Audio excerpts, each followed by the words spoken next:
Oh, YouTube fans, here again. As I've done the other two Emmanuelle movies in Connery and review, why not this one? Come out in 1977. You can tell at this point Silver Tistel's art wasn't in it, and that being done by Emmanuelle. I say it again, done by Emmanuelle, and it's done by because this one has to be the most dull, the most boring, the most bonkers of the Emmanuelle films. That's something I think was shit. Now, Man Myself 5, in my eyes, is a piece of shit, but I haven't seen actually an hardcore version of that. They basically just used hardcore porn footage and they sort of spiced it in. And they also did it in number 6 as well. So, I suppose that's something going for it. This, on the other hand, it hasn't. Danny Silvertist still does a good performance, even though she looks like she's falling asleep halfway through the fucking film.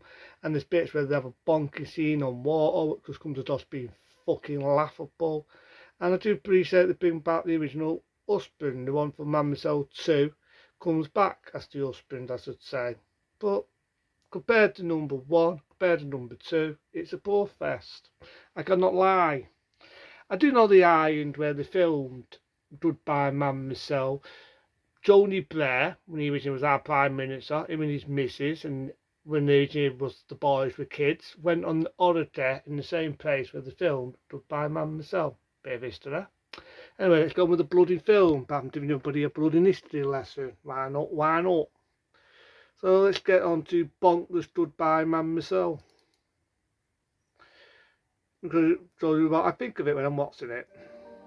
So you got this opening, the modern opening to everybody what it looked like back in the golden days of 1977. You do get an annoying song in this. The music in this compared to the fucking number 2 and 1 is cheapened, it sounds shit, and so on. But you know, Silver Tistel's in the nud, so it does have something going for it. So's everything, bust tits a lot. Bit of excuses, gets a blouse off. Is perfect. It wants to fit a little tight over the hips. Wait, I'll pin it. It's basically just an excuse to show nudity. You caught me then. I must suffer in pursuit of beauty. Is that what they taught you at the convent? Oh, it's nothing. No shit. It's much better. So this is the music, this is the fucking theme tune. How boring is this theme tune? Just sit back a bit to the music. Emmanuelle n'a pas appris à aimer dans les manuels. Yeah, so that's the theme tune. Compared to number 2, that has to be boring, innit? Got this guy who sounds very, very French, very snoopy. You got what sounds like Silver Tistel. I don't think it was her voice. Could be like one there. Sounds like a voice. Sounds like she's doing it where she's singing it. That's about it. That's the theme tune all the way through it. And then he's done his number 2 in the music department, innit? Got this girl in it, going to visit Man myself, just onto that bit. It's like nice to look at, buying her up as I'm speaking. I'm sorry we're so late. Only you'll never... That's some good music. I like this music, what's played all the way through it. And there's the husband, again played by the same actor who's in number 2. He ends up having a threesome, but compared to the threesome we saw in the end of Man myself 2, not a lot to run home about and go, yeah, it was really exciting. Silver Tistel's nice again, he's got her tits out and everything. In this, he falls in love, right? That's what the story's about, really. And then sort of mentioned in the second one, it's like, seriously, the guys he meets, alright, the looking guy, I suppose, but he's missable, he looks fed up, and in all fairness, see that piece of wood at the back of me? That's his performance. She falls in love with a piece of fucking wood. Ooh. Ooh.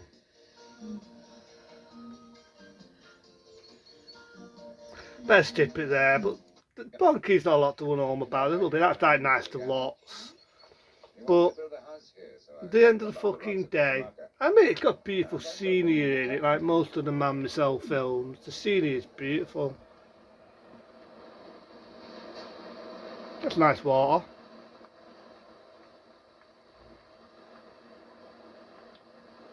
Never thought it was the 70s for them dodgy fucking fares he's got on.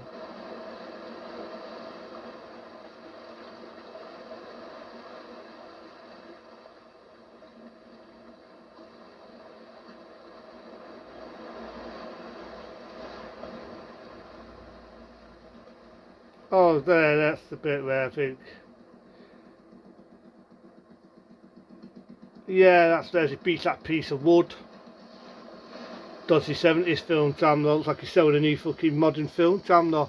Don't forget this film camera. At state of the art, you can make dodgy movies with it. Yeah. How the hell can you do it with fair, so? Must be uncomfortable. I've been having to do that in movies. We've got trousers on, especially we've got jeans on. She's eyeing a piece of wood up and it becomes boring herself. That's the way I feel it. Emotions get more. I mean, it's beautiful remastered. They've never done a good remastering of this. Because I remember what's in it, and it was done in a shitty American version where the quality looked like shit. And she does it again with her husband. She does actually so tits. So look. Kept on looking. It was. I could show it to you if you like. Is it I mean, that's quite nice. The door there's in the nud. Tits bust a lot. Fucking hell, I'm becoming in love. If you want my opinion, Chloe hasn't a chance. He had eyes only for Emmanuelle. Mm-hmm. What have you to say to that, then? I don't find it displeasing. I'll go and see what's brewing. I don't like one thing though. I don't like the way Silver Tistel has her hair there compared to how she had it in 1 and 2. She's indefatigable. How does one reach this idea? Take it easy, mate. Don't go that far. You never asked yourself what it might hide? So she's in love with this piece of wood, and I think she's going to leave her husband for a piece of wood. It doesn't seem quite natural to me. I'd be hopping mad if the wife I love was lying in the arms of someone else. You'd prefer to be lied to?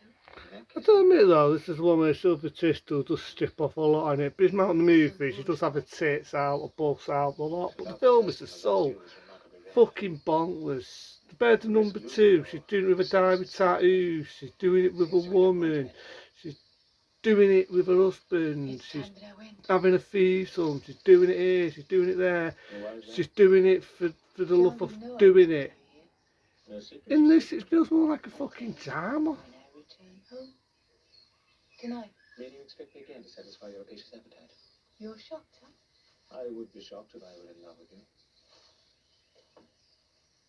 I think you really regard me as little short of a whore. I adore whores, imagine that. The charge here is 200 rupees. Fine. Here you are. Here's 3. What's that fucking Monopoly money? You bastard, you. You don't want the money. I'm here to make peace. That's odd. Because last night I was dreaming about you. Oh, were you? I was going to jump overboard to escape. So he's talking and telling her a love story. The water was full of sharks. Meant to start a lot in this, but you never see him. Oh, I don't lie, I think you see him in one scene in it. There's a funny bit of an old man's done about his wife being eaten by sharks. It turns out to be bullshit because she left it for another fella. Did the trip go well then? The scene is beautiful though.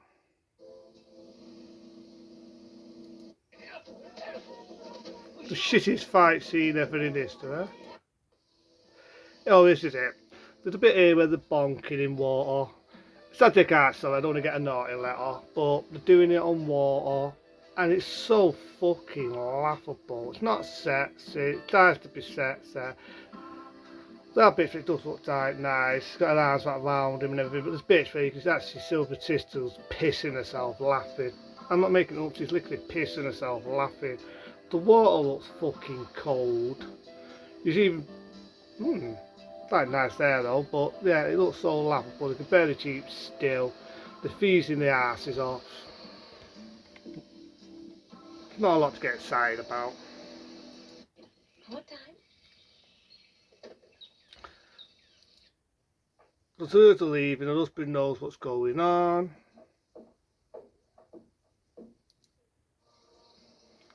Got that annoying music again. The Derwent's also tits and bust, by the way, she's in it, and I think she gets it off with the husband. But she's quite nice to look at, I wouldn't say no myself. Why are you here? You've arrived too late. Emmanuelle has gone. You'll write her? Of course I will. She gets back with the piece of wood because she How long left. you two?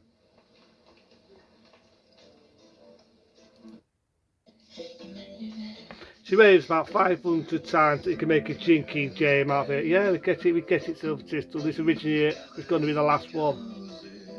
You get that annoying song again by this fence pervert. Emmanuelle aime les So that's Goodbye Mamselle. Is it exciting as number one? No. The music is fucking awful. There's barely any bonking in it. Yeah, it's nice to see Silver Crystal just strips off that many times. You can make a drinking game out of it. So I suppose that's something. The scenery is beautiful. I've just Goodbye Mamselle that. The scenery is fucking beautiful. But to me, I just did the 1 and 2. It's alright, if everyone wants the scenery, then that's fair enough. Happy to say in 1983, when it got to the early 80s, they bought back Mamselle, and more or less everything with the Batman Mamselle series. And in 1978, they did Carry On Mamselle. I think that sort of resurrected it for the early 80s. The fourth one isn't a lot exciting, but at least you've got more bonking in it, and you know what I mean. But I think at that point, it was just soft porn. But Goodbye Mamselle, the story's not a lot to run home about. It's a bit more like a fucking drama. There's barely any bonking in it. It's boring. I just go for it for the fucking scenery. The music's shit. The movie's fucking shit, really. It's got a beautiful remastered transfer. It's in its original widescreen format. That's Goodbye Mamselle. And at the moment, goodbye from me. I'll probably do some more movies like this, not just the Mamselle films, but other ones and all on the way. But into them, as Mamselle said, goodbye me.